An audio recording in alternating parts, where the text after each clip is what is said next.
Good morning. We want to welcome everybody. I'm going to have to get Shannon and Keith to refresh our minds. I think we're sending around 2 cards there, if I'm understanding correctly. If not, Shannon, please correct me on this. These are thank you notes for neighbors. We have a neighbor in the yellow house here and another neighbor across the street that have helped our mowers when they've gotten stuck. And it has been a wet season for that. So are we just wanting signatures? Yeah. And then there's nothing in them, but we'll see that either Trudy or Linda or somebody will write in some nice words. So we're just wanting to send these both around, and I don't have a pen to spare to pass along with them. So if you don't mind signing those, and therefore we're our good neighbors. Like a good neighbor. Like a good neighbor. And we're not going to use it this morning, but I look forward to using it on many Sundays and other teaching settings. John and Cindy Clark told me last Sunday, in light of the think tank, that they had a big whiteboard if we wanted to use it. And I said, how big is it? And they said, I thought they said like 3 by 5, but it looks bigger than 3 by 5. But that's a wonderful. But I couldn't imagine. Well, we're not going to mount it. And I told John, I said, I guess we could put it on a tripod, but how? It's going to be flopping all over the place. And that is a very well designed and stable, and it moves. It's on wheels. So we look forward to using that at the think tank today and forever and ever hereafter. John, thank you. I don't know how much time you put in that, but we appreciate it. Job well done. Very, very good. Once you do something like that, and people discover it, I definitely you warn them. Let's begin our study here, and anyone have any others that you want to add to the newsletter? Last Sunday I felt a little bit out of it, and I noticed after church, Roseanne pointed out to me that of course, normally we were not going to have a cover dish today because we have a picnic at the end of the month. But then with the think tank, the thinking was, why not go ahead and have a picnic? Have our luncheon today. So the calendar for May says we're not having a luncheon, but then it talks about it's the month of March. Well, that was me being in the twilight zone from. So I started to redo it, and I thought, why? It'll be old news. By the time you get so. Anyway, you have a little misleading May calendar back there. So I'm just snapping out of that twilight zone, and Jeannie and I, Jeannie was on jury duty, and she didn't get picked, so it took most of the day. So it was one of those days, I don't know which one it was, where we saw a little bit of sunshine, so we took a ride and stopped and got a little something to eat. I had one of these little shopper things. Anyway, to make a long story short, we now have another dog, and if it looks like we're sleepwalking this morning, it's a 1-year-old, but he's going to take a little bit to whip him into shape, not literally whip him, but anyway. What's his name? He was already named Cody, so we had a different name picked up. We figured, I think he has ADD. I'm serious about that. We saw this number and it sounded interesting. We've been thinking, we'll wait till after camp. We're starting to get to where we feel like we're good. And then when we saw this, we said, well, let's give it a call and see if we can always say no. Well, that's probably a stupid thing to say when you don't have a puppy. But anyway, we had no idea. I talked to the guy and he said, well, I'm actually on the edge of Ashtabula, but it's over by Route 45 on Penniman Road. So anyway, we went out there, and it was an Irishman. And he was in the cleanest, two dogs in probably about a 4x6 cage kennel in the old doghouse. And anyway, to make a long story short, I don't think the pooch has seen much of the light of day. He's in a very clean barn, but everything outside, from grass to birds to everything, seems to like it's his first time he's ever seen something like that. So when you take him out to do his business, he forgets he's got business to do. So we're discombobulated this morning, but hopefully we'll get him. Jeannie said something this morning. She said some people say it takes a year to get their doghouse. And I'm thinking, boy, if it takes a year. Y'all remember when we had Siggy, he about drove me nuts. I was ready to put him up for adoption after a couple of weeks. Shamefully that I say that. But finally he snapped out of it. So, boy, Keith, it is really getting warm in here again. Those heaters. Couple degrees, okay. Terriers, is it some kind of terrier thing, one of the little, what kind of dog is it? Well, we're not sure. He was sold to us as a Jack Russell mix, and he seems to be that. But he looks, if you look at him, he's got the coloring of a blue tick coonhound. But he's small. He only weighs about 25. He's a year old. So anyway, he's a sweet little dog, just as affectionate, and I think he's going to be fine. We've only had him for 2 days, so let's not panic by anything. But we are tired, both of us, tired of cleaning up and tired of not sleeping. So please bear with us this morning a little bit. And I know it's probably a dumb time to give a dog, but we're going to get him in shape. Chapter 24 of Joshua, I went into chapter 23 last week, and we touched on that, and I'm going to wrap up today with Joshua. Sometimes I have a real sense of, isn't it truly amazing when you think back to these great men of old, whether it's, I bring up Job not because we've studied him in a Bible class, but our sermon series, but there is a good basis to think that maybe Job and Abraham were contemporaries, not that they would have known each other. Maybe they did, maybe they didn't. But they go back there in time, so we start in our study, picks up with Abraham, and we study about Abraham, and there's so much about him, and then his Isaac and Jacob, and then we're introduced to Moses and the Exodus event, and now the children of Israel, the story of Joseph as well, and now the story of Joshua. And sometimes I don't think we give them enough of a due credit for what these people were able to do, especially sometimes under limited enlightenment. And I don't know that for sure, but I suspect that I can only say what the scripture seems to divulge. I was thinking earlier about the passage from Hebrews. Faith is the substance of things hoped for, the evidence of things not seen. So when we say we're walking by faith, oftentimes what that translates into, if we just put it in the vernacular, is we just have to trust God.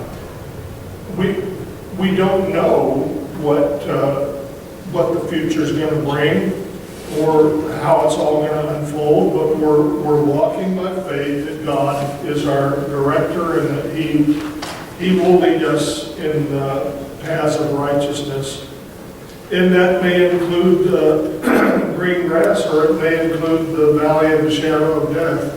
But God is in control. So I wanted to come back to Joshua and maybe finish it in a little better way. Actually, chapter 24 is repetitious from chapter 23, although, as I mentioned last week, we think that the gathering in chapter 23 is at Shiloh, which was the location for the tabernacle, and would make a logical place for it. But strangely, for whatever reason, now the movement takes us to Shechem. Chapter 24 and verse 1. Then Joshua gathered all the tribes of Israel to Shechem.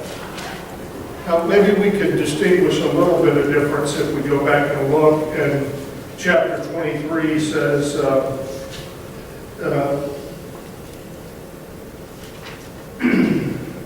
where does it emphasize that he's just more or less talking with some of the leaders? Well, chapter 24, let's just go back to that. Joshua gathered all the tribes of Israel to Shechem and called for the elders of Israel, for their heads and their judges and their officers, and they presented themselves before God. That makes you think of Shiloh when it says presented themselves before God, but we're told that this takes place in Shechem. Now, if you just read this without doing any kind of homework or research, you'd say, well, what's so important about Shechem? But I've given you in your notes here that this is a storied place, historically. In our notes, we see that this was the place where Abraham first built an altar to Jehovah God. It goes way back in the first days of the children of Israel, as Abraham as their father in their walk with the Lord. And this is the place, and this is what I think is really significant here in this context. If you go back to Genesis chapter 34 and verse 5, Abraham has a son named Isaac, Isaac has a son named Jacob, and Jacob buries his family idols at Shechem. That was very important. He buried, in other words, I'm done with it. This is also the place where Moses sat down with the people. And it was really a location kind of between two mountains. And earlier on, Joshua kind of reenacts some of what Moses talked about. I'm giving you a quote from Deuteronomy. And then in Joshua 8, Joshua, as he's leading the children of Israel into the land of Canaan, and they finish what we now would call the first phase of the conquest, he stops there in Shechem, and he erects these pillars of stone, and it has them inscribed with the law of Moses. So this is a very historical place, Shechem, where they gather here. And it's here that Joshua chooses or gives Israel, the children of Israel, the option or the privilege of renewing their covenant vows.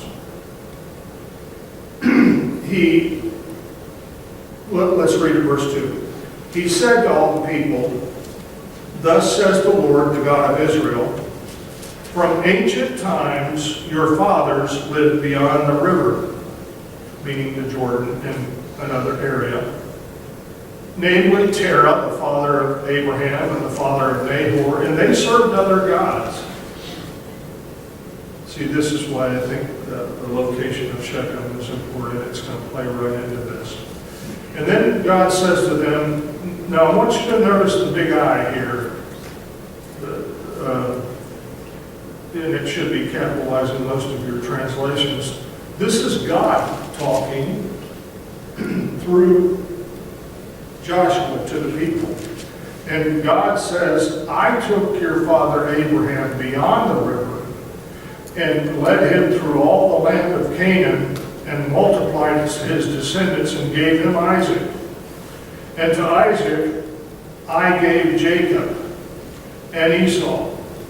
And to Esau I gave Mount Seir to possess it. But Jacob and his sons went down to Egypt.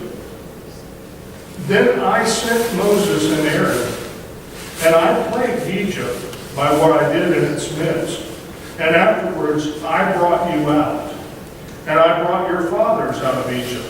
And you came to the sea, and Egypt pursued your fathers with chariots and horsemen to the Red Sea. But when they cried out to the Lord, he put darkness between you and the Egyptians, and brought the sea upon them and covered them, and your own eyes saw what I did in Egypt. Now, if we were, I'm not done reading here, but I want to pause here. If we were reading about the normal accomplishments of some of us, or even some great Bible, at this point we would probably say that's too about me. It's too I-centered. Every time you turn around, he's saying, I did this, I did that. Don't touch that thermostat to go up. You're not going to go up with it, are you? Yeah. No, you're not. Everybody in the room is fanning. Are you trying to go down now? All right, so we go up and then we put on the air conditioner. That's a hard job, Keith. I wouldn't want it. It's all right. So what I'm saying here is God is making a point here that I have been with you. This is my doing. All of this is a part of my plan. And this has to be comforting to the children of Israel, for Joshua to remind them of all this. So verse 6, verse 7, with your own eyes you saw what I did in Egypt, the latter part of the verse. And you lived in the wilderness for a long time, and I brought you into the land of the Amorites who lived beyond the Jordan, and they fought with you, and I gave them in your hand when you took possession of the land, when I destroyed them before you. Then Balak and he sent and summoned Balaam, but I was not willing to listen to Balaam, so he had blessed you, and I delivered you from his hand. And you crossed the Jordan and came into Jericho, and the citizens of Jericho fought against you, and the Amorite, the Perizzite, the Canaanite, the Hittite, the Hittite, and the Girgazite, and the Hivite, the Jebusite. Thus I gave them into your hand. Then I sent the hornet before you. That's an interesting idea. I sent the hornet before you and drove out the 2 kings of the Amorites from before you, but not by your sword or your bow. And I gave you a land on which you had not labored, and cities with which you had not built, and you have lived in them, and you are eating of the vineyards and the olive groves, which you did not plant. So God is rehearsing through Joshua. He's trying to give a summary of how gracious and how good he has been. So verse 14, we come to the practical side now of this closing. Joshua's about to go. He's about to leave. And this is some of his final words to them. Verse 14. Now therefore, fear the Lord and serve him in sincerity and truth.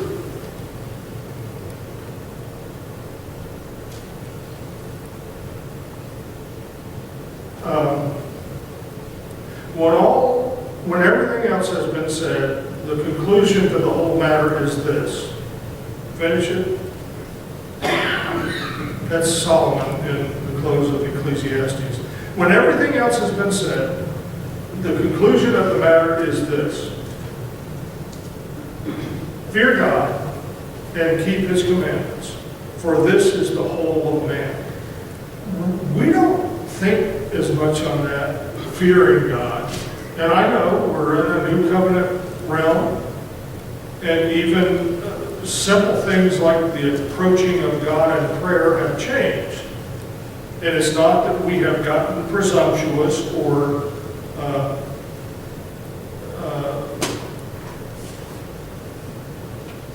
what's the word I'm looking for, where we can,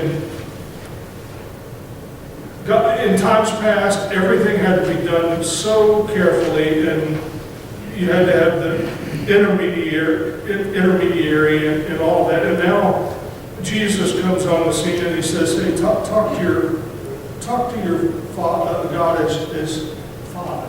In fact, call him Mama. And that was a very fraternal, very endearing term that in times past they wouldn't have thought of speaking of the Almighty Jehovah God as Abba. So the world of the New Testament changes things, and now the writer of Hebrews says, let us draw near with confidence to his throne of grace. And we can do all of this because of Jesus. Okay, so does the New Testament eliminate the need for us to fear God? This is a little bit of a loaded question. Anybody want to answer that? Does the New Testament dispense or eliminate with the need for us to fear God? No? Maybe. Nick? If you're keeping his commands, then you don't need to fear God, but there's still the fear that if you're not keeping his commands, if you're keeping his commands, then you have confidence that you're in the right and that he will provide for you. You don't have to beg him to say you're saved. But if you're not going to keep his commands, then you have every right to fear. This is one of those words that we have to really get it in its context, because we can, not only what Nick is saying there, but I'm thinking of John writing where he says, perfect love casts out fear. Love overcomes fear. Okay, well, we now know that God so loved us that he gave, so we're not afraid of him anymore. Well, that would be going a little too far if we just took God off the throne and said, he's not. What we can't do is say God is no longer holy, because nothing about that changed from old to new. So the same, and the very writers who talk to us about being invited into the presence of God, still, probably of more than any New Testament book. If Paul is the writer, and I think he is, of the book of Hebrews, he talks about fearing God. So it's not that the New Testament brings us into a time of where we no longer fear, but the fearing is, it does at times in Old Testament involve trembling in their sandals and their boots. They feared because they knew the power of God. This little pup we got, I don't know, I don't think he was abused. The owner said he didn't. He kind of inherited from some others, and then he had a Jack Russell right beside him, and he said, this little guy, I can't really let him run because he runs off. But Margaret had good luck with him at Vienna Cemetery, where it's kind of fenced in a little bit. He was pretty well behaved, but when you reprimand him, he really cowers, and I just wonder if he might have been spanked on a little bit, or anyway. When we say we need to fear God, we're not saying, boy, God, I hope he doesn't wake up on the wrong side of the bed today and just, stuff me out. It's a respect, it's an honor, it's looking at God and saying, He's the Almighty One, and He knows what's best. So when we say fear God, the equivalent of that is and keep His commandments. That's the way we express our fear of God, our reverence for God, is that we obey Him, and obeying is like trusting. We sing about it, trust and obey. All right, I'm preaching, and I really don't mean to here, but anyway, Joshua tells the people. Now, you would think at this point Joshua might say, after I've rehearsed to you all that God has done, I'm telling you God is in charge, and you better not. Now, there is that element of it where at the end of chapter 23, he says this to them: when you transgress the covenant of the Lord your God, which He commanded you, and you go and serve other gods and bow down to them, then the anger of the Lord will burn against you, and you shall perish quickly from off the good land which He has given you. So there is a threat there of the consequences of poor behavior, but it strikes me as a little bit strange here. Maybe I'm just not looking at it with it as clear ahead as I should. But Joshua now, he invites the children of Israel to make a choice. He doesn't stand before them and say, you have no choice.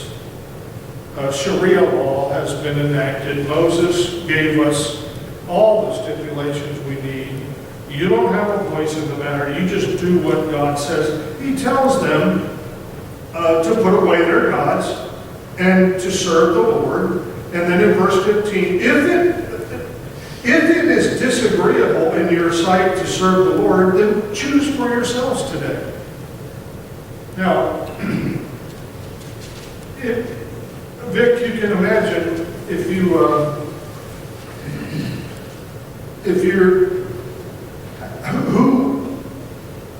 who as an advisor to Joshua might have said, oh, I don't think you better put that in your speech. You don't give people a choice of doing evil. You just tell them what they need to do. Well, Joshua did. And sometimes it's, I don't know, I mentioned Vic because sometimes there's a thin line in leadership where you know it's good to have the people have ownership. Naturally, that it needs to be, they need to buy into it. But you can take so many surveys and ask so many questions and try to get the feel of the audience to where it ends up being the tail that's wagging the dog. The other opposite of that would be elders or church leaders who say, no, we don't need to ask what they think about things.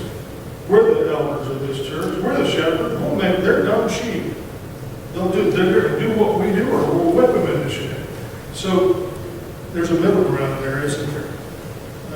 I guess you can whip on sheep all you want, but they need to start to realize that this is the way to go.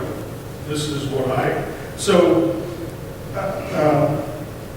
Joshua says to him, I want you to make a choice. And we could look at this and say, well, this is psychology 101. If you let them choose, it's going to be, they're going to stay with it. But if you make up their mind, then they're going to think they're little babies. Keith, it feels so much better in here now. Thank you for that adjustment.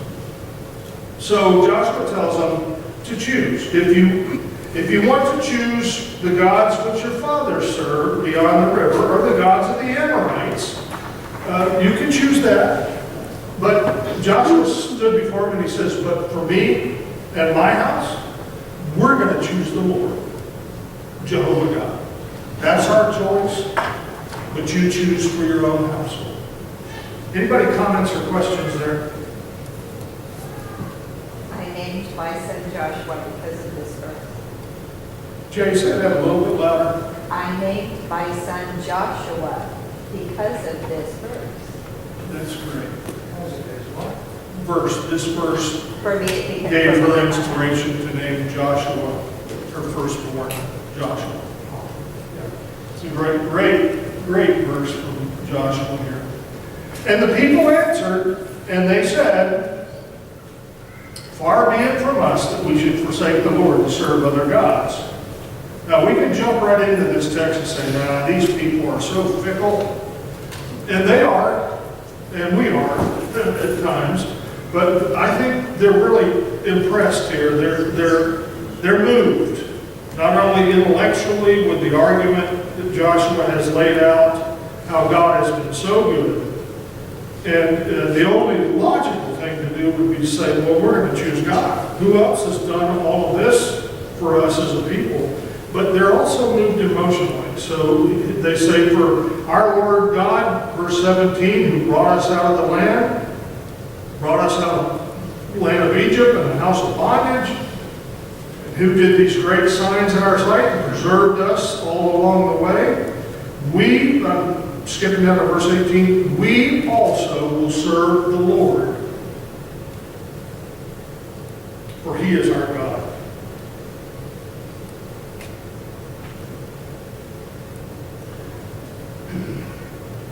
I hope when we sing songs that we,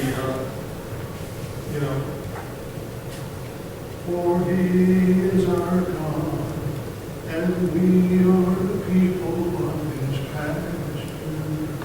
I hope it takes us right back to stories like this and reminds us of how God has worked with us.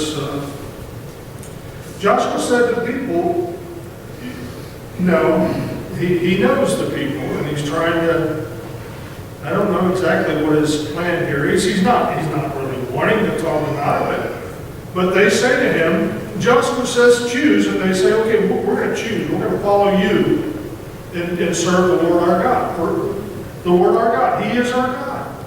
He's the one we want to serve. And then, again, if you had a right-hand man, he would say, don't say that to him, Joshua. They just made the grand confession, and now, so Joshua says in verse 19, you will not be able to serve your God. You say you will, but you're not going to be able to, because He is a holy God. Now, what does that mean? How does the holiness of God relate to their being able or not able to serve Him? Well, He's not going to put up with their adulteries. And that's the critical point here. He is a jealous God. He will not forgive your transgressions or your sins. Now, not meaning that He wouldn't forgive, but if they keep on, if they have a pattern here where if you forsake the Lord and serve foreign gods, then He will turn and do harm to you and consume you, just as He has done good to you. Jehovah God is a holy God. He is not going to cotton to you having another wife. In other words, adulterating the relationship. He expects loyalty from you and demands it. And the people said to Joshua, oh no, we're going to serve the Lord God. And Joshua said to the people, all right, you are witnesses against yourselves. You have chosen for yourselves the Lord to serve Him. Verse 23, then Joshua follows it up and says, now put away your foreign gods. Now, we could, anybody want to speculate on where do these foreign gods come from?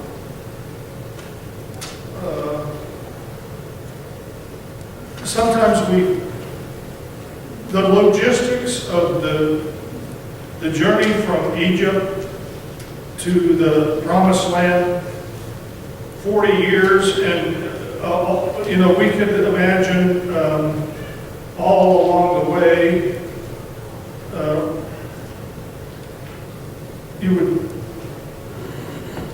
years ago we used to have camp cabin inspections. I don't know at what point Jeannie said the other day, I think we ought to bring inspections back. We're in a dorm now. I don't know who's going to inspect the dorms, Jay. How do you divide lines around who's, okay, I'm in charge of these 4 beds, and they better be in good shape. But my point is, how did these gods get in there? Or did they bring them all the way from Egypt? And did they hide them all along the way? For 40 years, you've been going into your little tent and paying homage to your idol? Or did they just pick up these idols as they came into the land? And is that how fickle they are? Okay, we're leaving Egypt. Everybody leave your idols behind. There's no place now. We're on a journey to the Promised Land. No idols invited. But then they no longer cross the Jordan and get into the Promised Land, then it's, okay, that's good. What goes on in the mind of people that they would become so idolatrous maybe so quickly? Maggie? I don't think they go from this to this, just like we don't go from being new Christians and foods to being like, I don't come to church that much or whatever. It's a slow process. They had 40 years, and it just slowly gets into our lives. Wrongdoing and sin that we don't even see it. All right, and so maybe along the way God disappointed them, so they looked for some other option there. I don't think that was it, Barry. We get, whether we like it or not, we're influenced by the people who are around us. And it's why God wanted them to destroy the people in Canaan. When you look at his command, when they go in to take the promised land, first of all, they don't obey. They don't utterly destroy the inhabitants. And when they didn't do that, when they took them for slaves, they brought those cultures into their homes to their children. Because you have to remember, those 40 years they wandered in the wilderness killed off a whole generation of people. The people who had been living in Egypt under the idolatry and the polytheism that they had, those people had died off. That was part of the purpose of those 40 years. So when they go into the promised land, they are more of a clean slate than we like to think. Okay, good comment, Nick, and then we go to Phyllis, and then I want to have the last word here, and we're out of time, actually, so make your comments rather brief. Two questions. One is that, like, I get that you could use these verses as talking about sin in general, but this is specifically talking about other gods, right? Not just the idea of them sinning. There's a big difference there. Gods are jealous about opening any gods before and all that kind of stuff. I guess it's talking specifically to put other gods before. But then you hear a lot of like Asherah poles and that kind of stuff. Those were out of Egypt though, right? I'm not sure exactly the origin of those false gods. Phyllis, and Nick's comments are good, and I want to add to that just a little bit. Did you have your answer? Yes, in Deuteronomy 4:15, I read this verse before, but I didn't now. Take careful heed to yourselves, for you saw no form when the Lord spoke to you of Lord out of the midst of the fire. So they don't have anything to look at. Anything in their hands to. Okay, that's a good comment too, and that always has been the challenge of faith. Faith is the substance of things not seen. I don't know if we can quite fathom the pressure, and this is why last week when we talked about this concept of assimilation, God is not happy when the children of Israel become like those around them. That's why the charge to destroy those around you, lest they influence you. And if you don't do that, for some reason I kept thinking of the passage, I believe it's in Acts chapter 18, where we discover that Demetrius the silversmith, they made idols. They had a union. And that union flexed its muscles to where everybody had to bow down to their idol. And I'm only throwing that out there to say we cannot imagine the pressure from guilds and people within their communities that to follow after their gods. It had to be strong. In other words, if you want to get along, you better bow here. And if you want food on your table, if you want to be able to go to the grocery store and put food on your table, then you better bow. I don't know. I'm throwing that out as an idea, but I think the pressure is really, really strong. Anybody? No more last words. Keith said that. Thank you. Taming the tongue next Sunday.